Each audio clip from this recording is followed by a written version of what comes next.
Hello, children. I'm here again to discuss in detail the formal letter writing.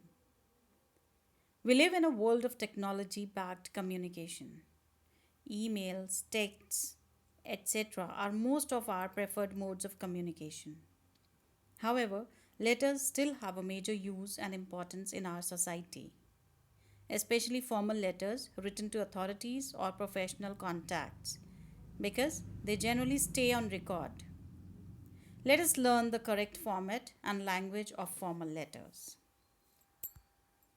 The formal letter is written for business or professional purposes with a specific objective in mind. It uses simple language which is easy to read and interpret. The size of a formal letter should be concise, that does not include irrelevant matter. Now, the format of formal letter. While writing formal letter, it should be kept in mind that a proper formal letter format needs to be followed throughout the letter. This is because the recipient of the letter will expect you to follow a few conventions, and not following them will create a bad impact. Such a format helps in relaying the information in a professional way. So let us take a look at the sample format of a formal letter and discuss in detail. First of all, the sender's address. The sender's address is usually put on a top left hand corner of the page. The address should be complete and accurate in case the recipient of the letter wishes to get in touch with the sender for the further communication. Date.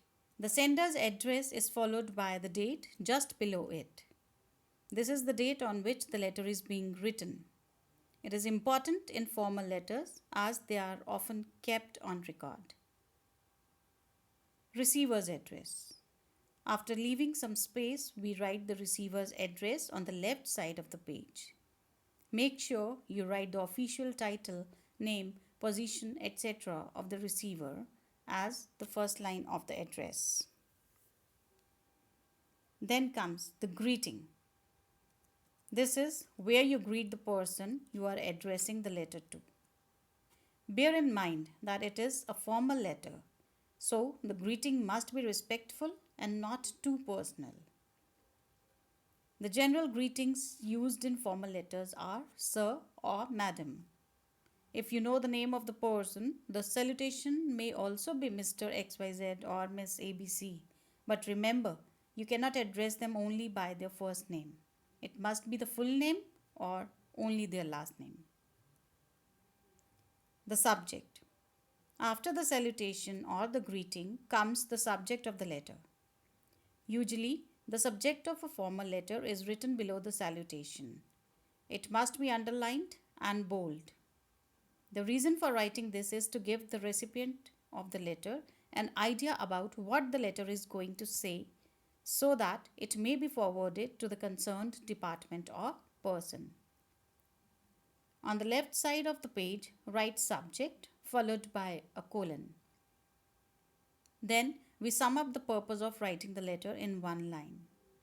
This helps the receiver focus on the subject of the letter in one glance. Body of the letter. This is the main content of the letter. It is either divided into 3 paras or 2 paras if the letter is briefer.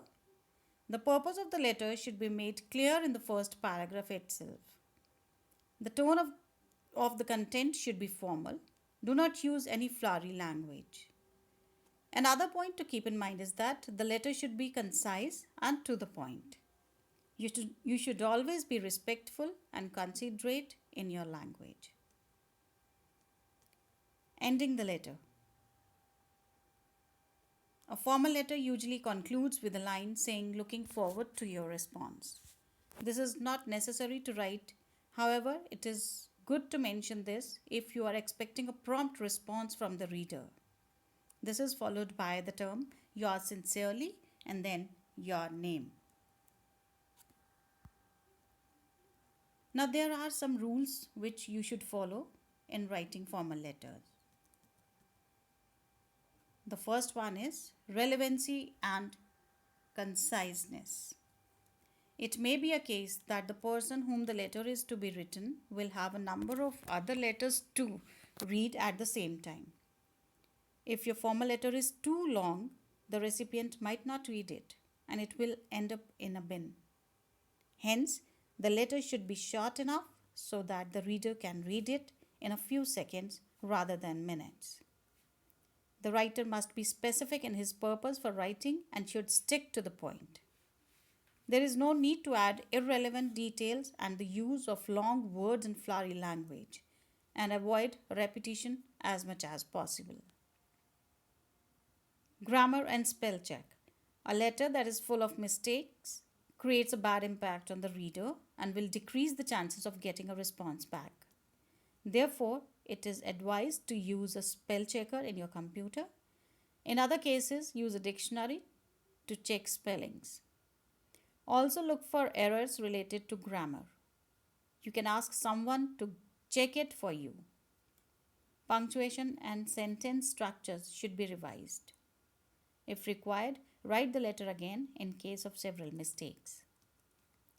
Accurate tone of language. While writing a formal letter, one should be careful about the tone and use of appropriate language. For this purpose, slangs and colloquial languages should be avoided. Similarly, contractions and subjective language should not be used. The tone used should be courteous and respectful. Therefore, a formal letter should be written while following certain rules and the appropriate use of the tone and language to increase the chances of getting a response from the reader. Now, there are general guidelines which you need to follow while writing a formal letter. Do not forget FCC, that is, F stands for facts, C stands for causes, and the next C stands for consequences. Facts include all supporting information to convince your reader that there is really a crisis. Causes include all related causes of the issue. Consequences include the results of the issue. This section leaves a shock or pain or wound in the reader's mind. You can have all the FCC in a single paragraph or have them ripped into 3 short paragraphs. And remember not to mix facts, causes, and consequences. First, enumerate facts and figures, then causes, and finally the consequences. How can you improve your writing skill? It's fine to rattle off a stream of consciousness when you are writing in your journal. But if you actually want to communicate with others, you'll need to bring some order to those rambling thoughts. So, you have to give your writing some structure. Make sure you are clear on the concepts you are writing about. Albert Einstein said, "If you can't explain it to a 6-year-old, you don't understand it yourself." Before you start writing, take a moment to mentally explain the concept to the 6-year-old who lives inside your head. I'm sure we all have one, don't we? If your writing goal is to achieve a specific result, ask yourself what the result should be.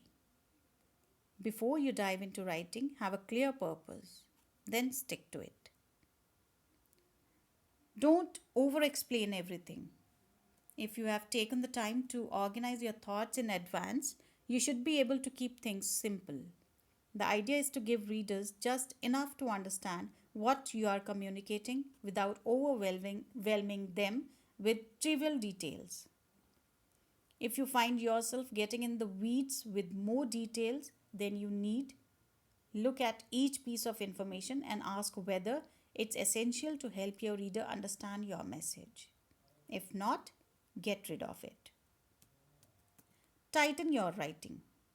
We sometimes write like we talk, and that can be a good thing. It keeps our writing conversational.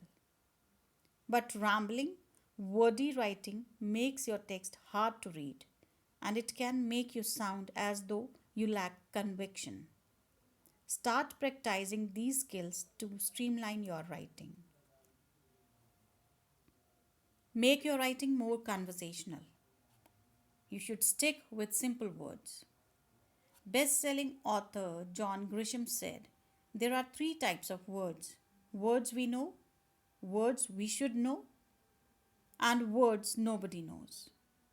So forget those in the third category and use restraint with those in the second. There's a difference between having a rich vocabulary and dropping $1 million words into your writing just to show off. Unless it's your intent to be poetic, keep your language simple and direct. Keep your sentences simple. Literary greats can write long, complex sentences with flair. Why not you? Well, for starters, you're probably not trying to write like Tolstoy. Short, less complicated sentences are easier to read. Keep it simple, silly, but do vary your sentence length so your writing has a nice flow. Think before you write. This is the most important thing. Before writing, you need to think. As before you cook a meal, you need a plan of action. Who's coming for dinner? What do they like to eat? You create a meal plan. You get your groceries and decide in what order to cook the dishes so each dish will be ready in time. Just like a good dinner party needs some planning, good writing starts with thinking too. As a chef needs to learn chopping, sorting, roasting, boiling, and grilling, remember, to become a good content writer, you should aim to communicate your ideas with power and make tiny ripples to change the world. The ultimate way to make your writing better is to learn what weakens it in the first place and then set your mind to fixing the glitches. The more you write, edit, and proofread, the better you get at it. A sample letter is already given to you. I hope by now you have understood the crux of how a formal letter should be written. So, the best way is to practice, practice, practice. And whatever you write, write from the heart and be the best writer. Thank you.